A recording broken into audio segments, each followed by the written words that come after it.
Balis Reri, qui est prof de maths au lycée Youssef. Donc aujourd'hui, on va parler de la journée d'Halloween. Donc Kenza va nous parler de ça. On a exactement la semaine sur l'harcèlement qui va se passer. Enfin, on va parler de ça aussi. On aura ça demain. Ouais. Les fouilles archéologiques menées à Carthage, que Yacine, tu vas nous en parler rapidement. Et on aura également un débat. Donc, est-il nécessaire que les élèves prennent des cours particuliers en plus de leurs cours? Donc voilà, Yasmine va nous parler de ça. Donc Kenza, tu vas nous parler tu vas nous présenter la journée Halloween. Oui. Tu vas nous parler des décorations, c'est ça? Oui. En effet, alors la journée Halloween, elle est organisée par le CVC et le CVL, le Conseil de vie collégienne et lycéenne. Alors, qu'est-ce que la journée Halloween? Alors, la journée Halloween, c'est une journée sur le thème d'Halloween. Alors, le lycée a été décoré pour l'occasion. Il y a eu des toiles d'araignée sur le bâtiment F ainsi que sur le bâtiment S. Il y a même eu des citrouilles disposées dans le lycée en papier et même une vraie citrouille sur l'escalier du bâtiment G.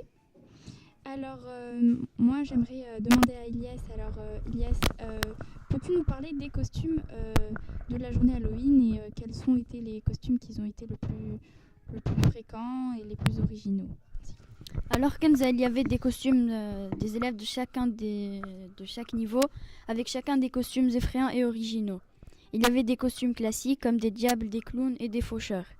Et les plus originaux que j'ai vus lors de cette journée, c'était des costumes de Joker, de La Casa de Papel, qui est une série d'action espagnole, un ours et un homme sans visage.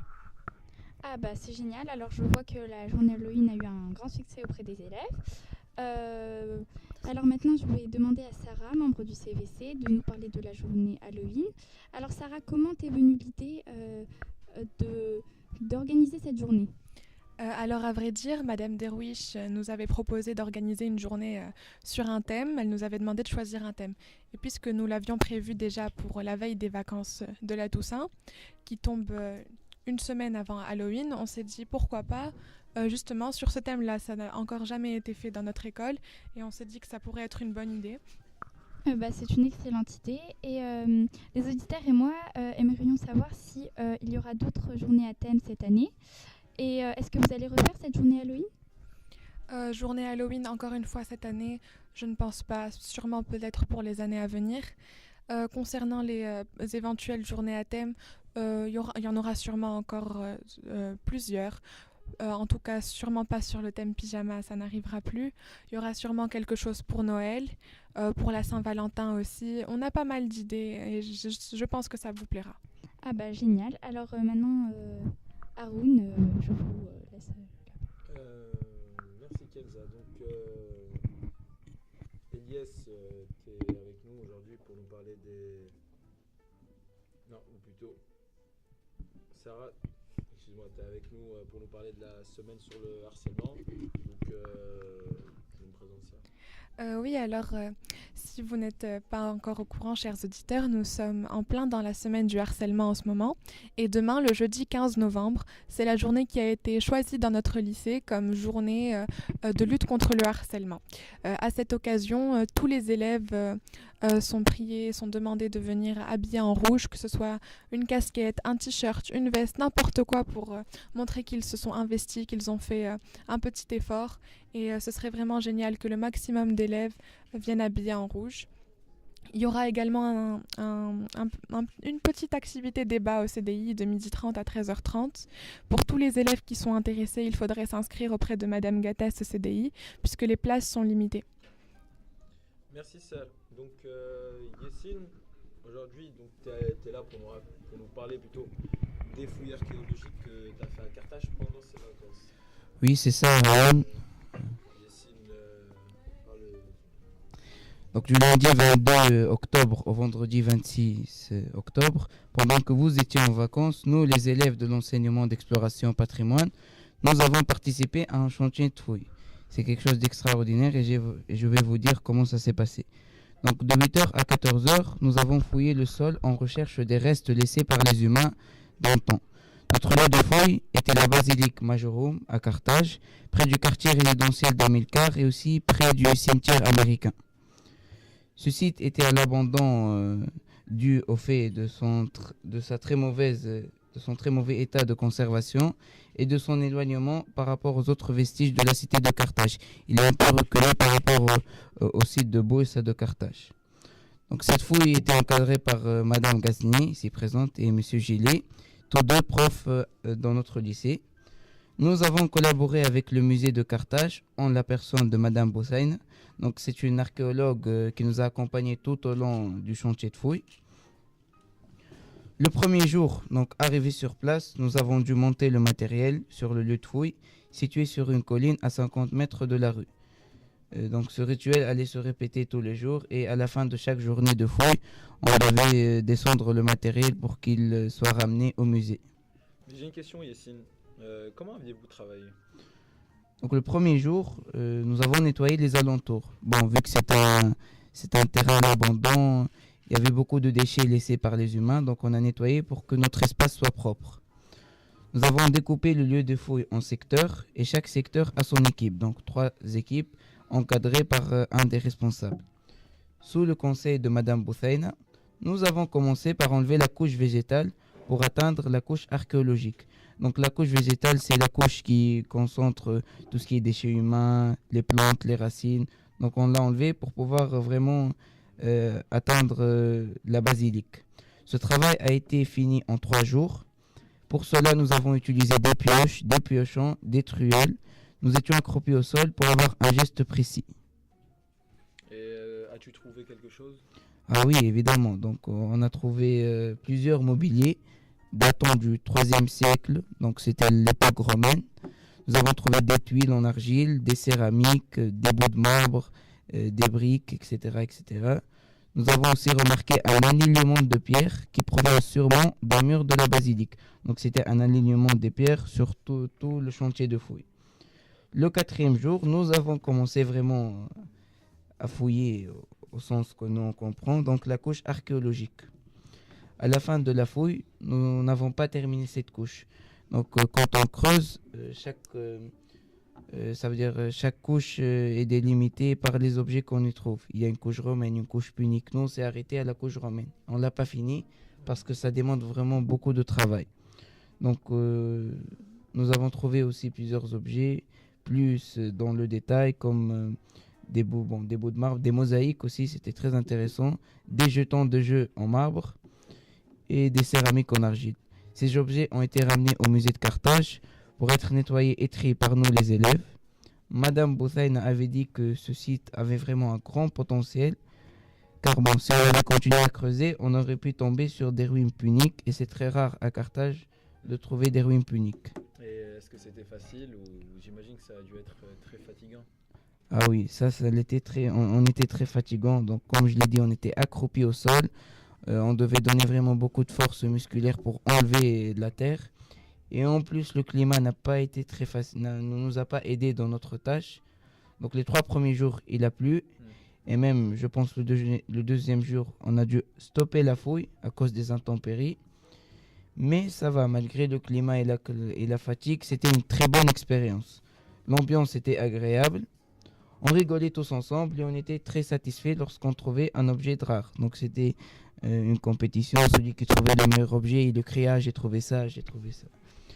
Pour couronner le tout, monsieur l'ambassadeur est venu nous rendre visite le 4e jour. Donc c'était vraiment une visite inattendue et exceptionnelle. Je tiens, avant de conclure, à remercier donc, les professeurs qui nous ont encadrés, à savoir Madame Gasnier, Monsieur Juliet et Madame Simon qui a été présent le 1er et le 5e jour. Ils nous ont supportés en dehors des vacances, donc on tient vraiment à les remercier. Et c'est grâce à eux que ce chantier de fouille, pour moi, a été une réussite. Et merci, voilà. Merci à toi, Yacine, d'avoir partagé ton expérience avec nous. Donc tout de suite, une plage musicale.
je m'appelle Marlou Yasmine et nous avons autour de nous aujourd'hui Monsieur Haroun, Monsieur Yassine, Ismaël. Monsieur Ismaël, Madame Sarah, Madame Gaznier, Mademoiselle Kenza, Monsieur Balistreri et Monsieur Elias. Et aujourd'hui, nous allons parler d'un sujet très pertinent, les cours particuliers, qui est un sujet assez intéressant, qui fait parler de lui auprès des professeurs, des lycéens, des collégiens. Et depuis quelques années, la plupart des élèves, à la sortie de l'école, se rendent chez eux pour des cours particuliers. Et la question que nous allons aujourd'hui nous poser est-il vraiment nécessaire que les élèves prennent des cours particuliers? Et justement, nous avons mené notre propre enquête pour y répondre. À présent, nous allons écouter les élèves du lycée nous dire quels sont les cours particuliers qu'ils prennent.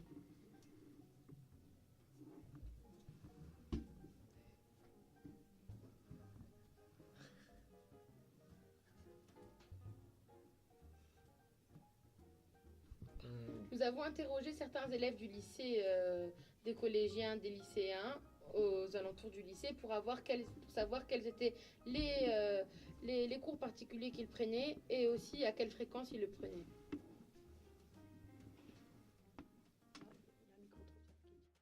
Je suis en seconde et je prends généralement 1 heure de cours par semaine en mathématiques avec donc un prof particulier.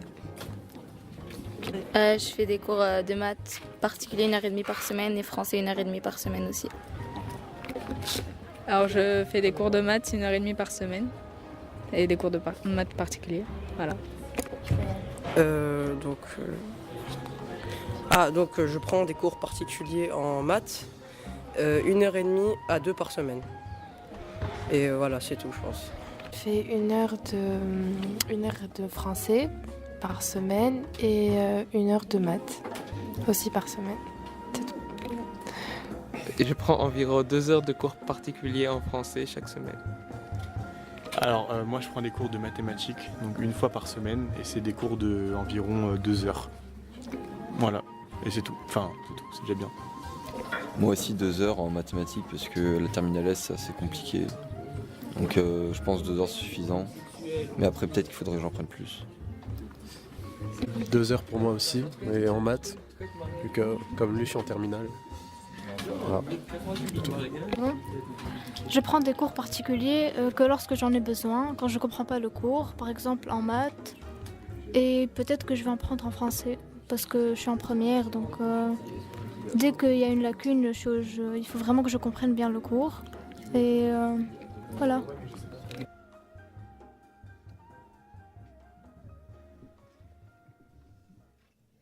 Nous venons donc de voir que tous les élèves que nous avons interrogés prennent en effet des cours particuliers et plus particulièrement en mathématiques. Et nous avons justement aujourd'hui auprès de nous Monsieur Balistreri, professeur de mathématiques du lycée Gustave Flaubert. Bonjour monsieur. Bonjour. Nous sommes très ravis que vous soyez à côté de nous aujourd'hui. Donc, après avoir entendu ce petit micro-trottoir, à votre avis, pourquoi est-ce que la plupart des élèves prennent des cours particuliers en mathématiques? Bien, bonjour à tous, bonjour Radio Caillou. Moi, je crois que c'est vraiment dans les pratiques des élèves qu'on a ici en Tunisie, en particulier au lycée Gustave Flaubert. Il y a une vraie pression, je dirais, des parents, de la famille, de l'institution en général, sur les mathématiques. Et probablement que les élèves sont obligés de prendre des cours particuliers. Les parents leur imposent ce genre de cours particuliers. Alors ça, c'est ce qu'on observe. Et moi, en tant qu'enseignant, et mes collègues de maths, je pense que dans tous les lycées français partageront la même idée, c'est que c'est pas forcément quelque chose de porteur pour les élèves. Souvent, ça les met en situation d'échec, et ça peut paraître paradoxal, mais c'est comme ça.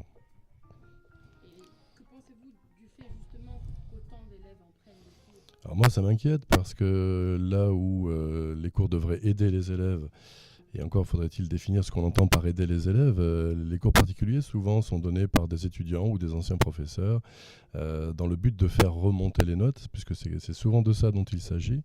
Alors qu'en mathématiques, évidemment, on a une évaluation qui est par les notes, mais je pense qu'on essaye surtout de faire réfléchir nos élèves. On aimerait que nos élèves aient un avis critique, qu'ils puissent dégager une certaine façon de penser. Et malheureusement, les cours particuliers, c'est pas ça que ça leur apporte. Ça leur apporte souvent un petit peu de méthode, méthodes, et malheureusement souvent des anciennes méthodes. Nous, ce qu'on voit, c'est que sur des travaux, que ce soit sur un contrôle, sur un devoir maison ou parfois en classe, les élèves font des remarques qui sont basées sur des méthodes, des techniques, disons, qui datent d'il y a 20 ou 30 ans. Et souvent, les profs ou les étudiants ne se sont pas mis à jour des nouveaux programmes, des façons de voir comment on enseigne les mathématiques. Et ça, c'est un vrai problème. Et au bout d'un moment, ce qui se passe, c'est que nos élèves, dans le lycée, ils sont pris entre deux feux. Qui faut-il croire? Est-ce qu'il faut croire le prof particulier qu'on a payé très très cher, souvent, donc on attend une rentabilité, ou est-ce qu'il faut croire le prof qui nous fait des cours et qui ne vont pas et l'un et l'autre dans le même sens? Et ça, c'est un problème. Et il y a un problème de confiance qui va s'installer, et un problème de confiance envers l'enseignant, et un problème de confiance pour l'élève, parce que souvent, ça peut avoir une répercussion en termes de notes sur un certain, disons, un plus ou moins long terme, mais au bout d'un moment, ça n'apporte pas ses fruits. Les cours particuliers peuvent aider quelqu'un, je pense, qui est en difficulté. Si on se casse la jambe, on a un plâtre pendant un moment, puis après on l'enlève. Pourquoi pas? Si un élève a raté une leçon parce qu'il a été absent, il a été malade, je pense que ça peut être utile, ça pourra l'aider. Mais qu'il vienne voir son enseignant et qu'il dise voilà, comment je vais faire les cours, dans quelle optique on va les faire, qu'est-ce qu'il faut faire, qu'est-ce qu'il faut retenir. Et ça, c'est jamais fait. Moi, ça fait quelques années que je suis dans ce lycée. Et tous mes élèves, comme vous l'avez noté dans votre micro-trottoir, prennent des cours particuliers en maths. Il n'y en a pas un seul qui est venu me dire, voilà, je prends des cours particuliers. Est-ce que mon prof particulier peut vous contacter? Et qu'est-ce qu'on peut faire ensemble? Non, il y a une confrontation, le cours particulier et le prof de maths. Et ça, c'est malheureusement l'élève qui le paye. Donc pour vous, malheureusement, les cours particuliers ne sont pas la bonne solution et ne font que pénaliser, entre autres, un peu l'élève et ne le mettre pas en situation de réussite, mais plutôt en situation d'échec. Oui. Et nous allons donc voir justement avec les élèves auprès de nous combien d'entre vous aussi prenez des cours particuliers. Est-ce que, M. Haroun, vous prenez des cours particuliers ou pas personnellement? Personnellement, oui. Soyez honnête, soyez honnête. Personnellement, oui. Par exemple, aujourd'hui, oui, je vais en prendre. J'ai 2 heures de gestion, vu que je suis en terminale STMG. Ouais. Voilà. Mais j'ai déjà pris des cours particuliers, par exemple, de maths. J'en ai pris pendant 3 ans. Donc, personnellement, je suis pas...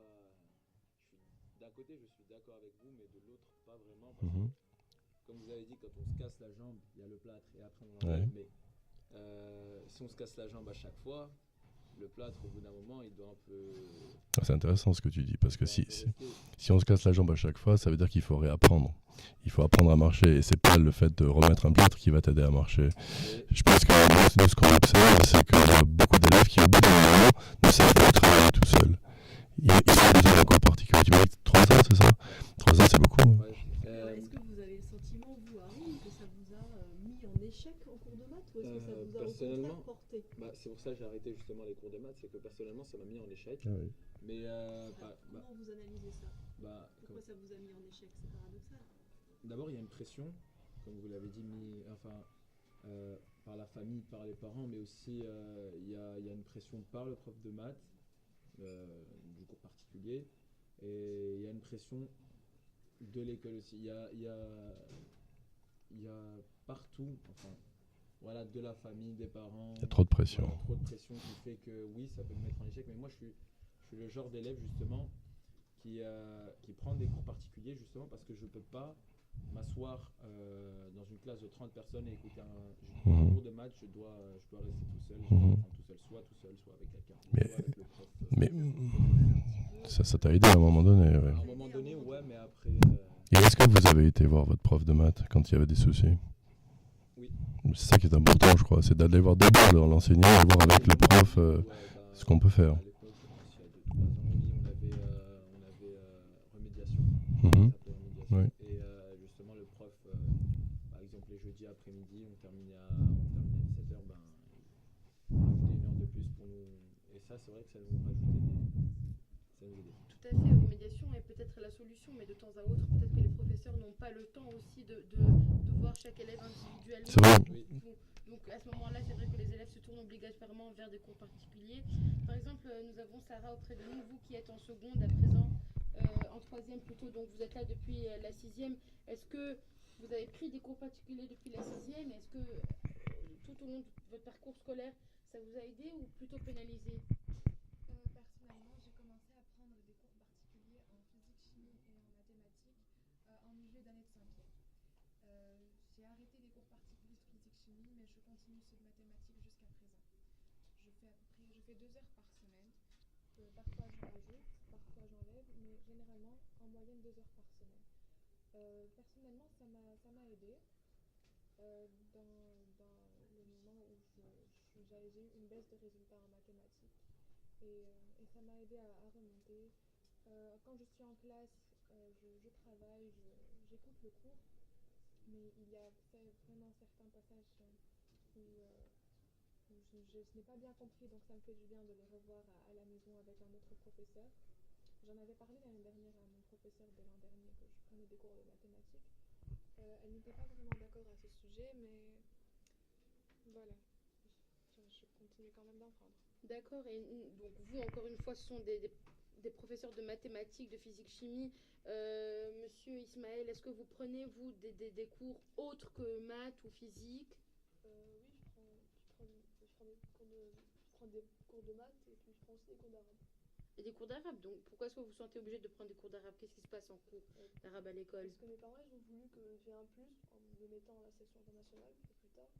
Et moi, je suis pas forcément super fort en arabe, du coup, ils ont préféré me faire prendre des cours particuliers. Donc c'est aussi une pression parentale, encore une fois, c'est pas l'élève de son propre plein gré qui décide de faire ça. Oui, monsieur Haroun? C'est vrai que nos parents ont tendance justement à faire en sorte que leurs enfants aient un plus. Par exemple, moi, mes parents, ils ont toujours voulu que j'aille un ES ou un S. Et voilà, comme vous le saviez, j'ai fait 3 ans de maths et ça m'a mené en STMG. Et personnellement, je pense qu'il faudrait pas... je suis content d'être en STMG, mais personnellement, je pense que si on n'aime pas faire des maths, tout simplement. Non, pas que des maths, mais avoir un professeur particulier, faut juste ne pas demander aux parents de pas... Parce que moi, personnellement, ça m'a servi à rien, même si à un moment, ça peut faire remonter le... Il faudrait que les parents arrêtent un peu de mettre cette pression, voilà, entre autres, sur les élèves, et puis laissent les élèves travailler tout seuls, voilà, peut-être aller parler à leur professeur de cours, oui, je pense, oui. Aller les voir ailleurs.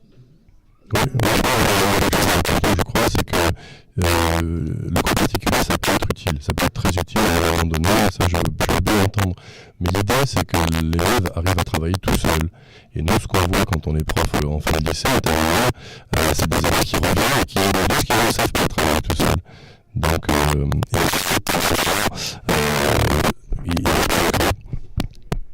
d'accord. Il faut probablement doser les cours particuliers et moi je crois que là oui, une des solutions c'est d'aller discuter avec ces enseignants, avec les profs d'abord, voir avec eux ce qu'on peut faire et pourquoi pas sur une période donnée, sur un sujet donné, sur un chapitre, sur une notion, sur une séquence, pourquoi pas, mais toujours en lien avec le prof parce que c'est quand même nous qui corrigeons le bac, c'est nous qui connaissons les programmes, c'est nous qui savons les réformes des programmes, c'est nous qui connaissons exactement dans quelle optique il faut enseigner chacune de nos matières et ça c'est perdu de vue par les parents qui justement pensent que comme vous l'avez dit, là, vous élèves, ça va faire un plus. Ça va faire un plus, je fais arabe parce que je veux faire la section internationale ou autre, mais je pense qu'il faut voir les choses un petit peu de l'autre côté, peut-être. Et nous, notre objectif, en tant qu'enseignant, c'est le bien-être de nos élèves. Hein. C'est pas de donner une parole absolument définitive, on ne sait pas. Hein. Mais voilà, l'idée, c'est que vous, les élèves, soyez bien, et on peut vous aider pour ça, faire confiance, c'est bien, c'est le message. Et est-ce que, comme vous dites, vous en tant qu'enseignant, est-ce que cela vous pose problème quand vous voyez des élèves dans votre classe qui prennent des cours particuliers, ou est-ce que vous voyez que ça pose problème à un moment donné? À plusieurs moments, je le vois souvent devant mes heures ou dans les contrôles. Lorsqu'un élève va utiliser une méthode, par exemple à dernière, j'ai en programme un élève qui a utilisé le langage dérivé, chose que j'ai pas encore fait au programme, qu'on va faire dans le domaine. Voilà, son prof particulier lui a appris, effectivement, on peut avoir des problèmes de maths de plein de façons différentes. Mais enfin, soyons honnêtes, quand on est sur un chapitre, on ne va pas utiliser des théorèmes qu'on n'a pas encore vus ou qu'on verra dans 2-3 ans. Bon, il faut être cohérent. Et ça manque un petit peu. Et ce qui me gêne, c'est que si l'élève prend ce genre d'habitude, lorsqu'il va être dans des études supérieures, il va être tout seul parce que le prof particulier ne rentre pas dans la valise si vous partez dans un autre pays étudier. Et comment vous allez faire? C'est ça la vraie question. D'accord.